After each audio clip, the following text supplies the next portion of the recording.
آج کوئی مہنگائی کی بات نہیں کرتا. کوئی حکومت نے کوشش کی ہے مہنگائی ختم کرنے کی.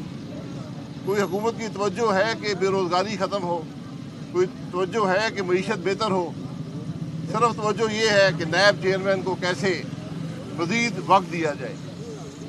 میں کہتا ہوں آپ اس کو زندگی بھر کے لیے رکھ لیں.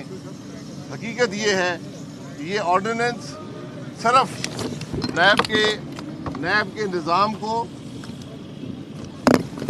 حکومت کی چوری کو بچانے کے لیے استعمال ہو.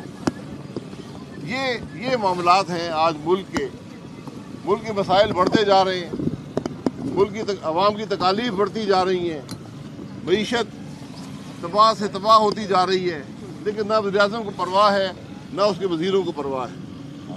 یہ حقائق ہیں. انشاءاللہ باقی باتیں پھر ہو جائیں گی. جی بھائی صاحب یہاں پر ہی آپ نے جو دیکھا جو انہوں نے کہا تھا کہ یہ میں نیب کو اگر دوبارہ لایا گیا تو سپریم کورٹ سے چیلنج کریں گے. آپ نے کہا 4 اور بچے جی بالکل.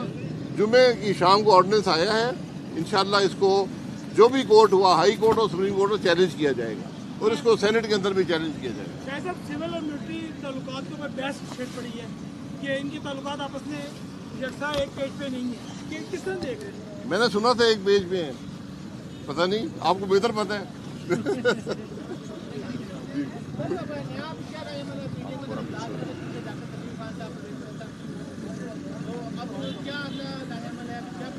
جی 16 تاریخ کو فیصل آباد میں پی ڈی ایم کا جلسہ ہے.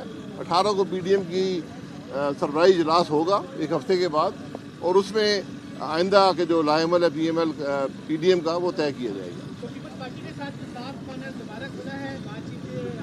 نہیں پی ڈی ایم سے پارٹی خود چھوڑ کر گئی ہے تو اپوزیشن میں وہ شامل ہے تو اپوزیشن میں مشاورت ان سے ہر معاملے پر ہوتی ہے لیکن پی ڈی ایم کا حصہ نہیں ہے. بہت شکریہ. جی 11 پکڑ لے آئے.